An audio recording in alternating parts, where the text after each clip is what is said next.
Well, you did live in China from 2009 to 2019, which means you witnessed the transition from an era of unchecked industrial expansion to the significant changes in policy, which have seen huge reductions in pollution and a more balanced approach to growth and sustainable development. Could you break down for us how they did this? Maybe this will bring us back to some positivity, hopefully. Let's see. Yeah, absolutely. I'll preface all of this by saying that I wouldn't consider myself a Sinophile, which is somebody who is, even though I've been accused of it, somebody who works with the Communist Party or is, anything like that, which happens all the time. I'm just a very pragmatic, objective person looking at things, particularly when it comes to sustainability, which obviously is my field. China's done an amazing job in terms of fixing an issue that they had of being the world's factory. And world's factory, it's churning out lots of pollution for decades to help out their economy. So back in it would have been around the time Xi Jinping took over from Hu Jintao. There was a very concerted, hey, we need to do something about this because this is not a sustainable way of running our country. So we need to become, even though I don't like using this phrase, become greener. We need to fix the industrial pollution that's happening. We need to clean up the state-owned enterprises, which were very, very polluting. We need to get rid of a lot of the sort of mom and pop type operations that were just running without any regulation monitoring them. So shoring all of that up. And one of the interesting things about China is that it is a command and control economy. So if the people at the top say something's going to happen, it better happen.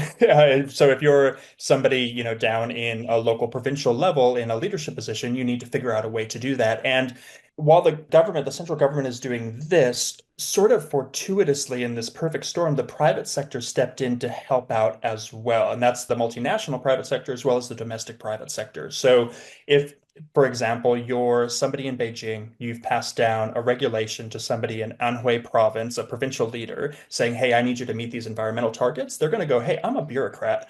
I don't know what to do about that. So that perfect storm is the private sector can come in and say, hey, we've done this before. If I'm, for example, Nestle Water, and the Anhui provincial leaders' target is to clean up their waterways.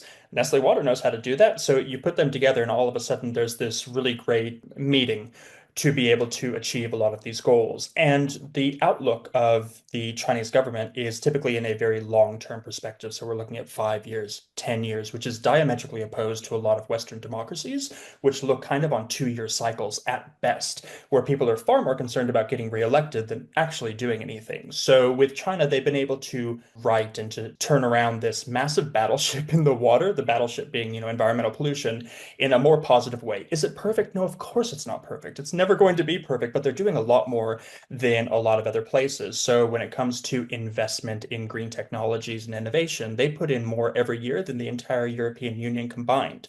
When it comes to installing renewable energy sources, whether that's wind or solar, they're doing more than any other country by a large margin. These are the sort of things that can only happen in China because of the scale of the country, but that's helping to not only improve what's happening within China, but helping to improve everything around the world. Because remember, we talked earlier about the pointing fingers.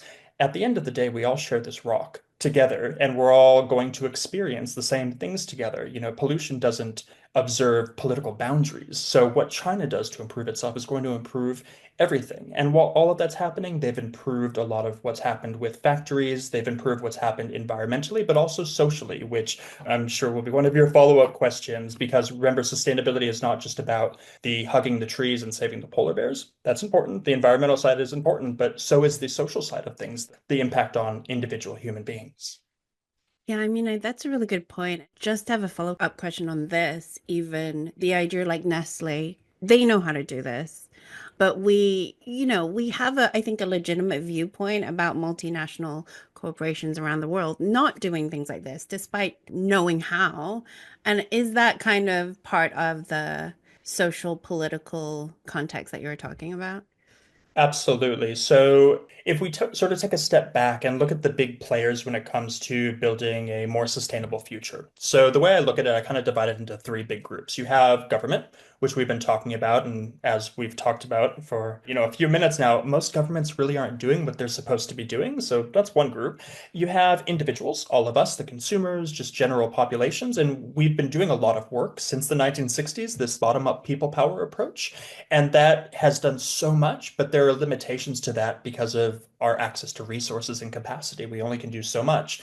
So for me, that leaves the private sector as being sort of the next big group that should be doing things. They, A, got us into the mess, so they should be responsible for cleaning it up. But they have access to resources, capital, people power that individuals don't have, and certainly governments aren't willing to use. So that's why I think it's quite interesting. But to your question, that only matters when there's a government telling the private sector to do the right thing. China's done that because if you don't play by the rules in China, you don't get to play in China. But if you look at other places, particularly the United States, for example, where a lot of corporations can just do whatever they want, there's no government regulatory pressure for them to perform and be better and improve society, then a business isn't going to do it. They're just going to want to make profit. They're not going to layer on that social element on top, no matter what they tell you they're doing, no matter how beautiful their sustainability report might be.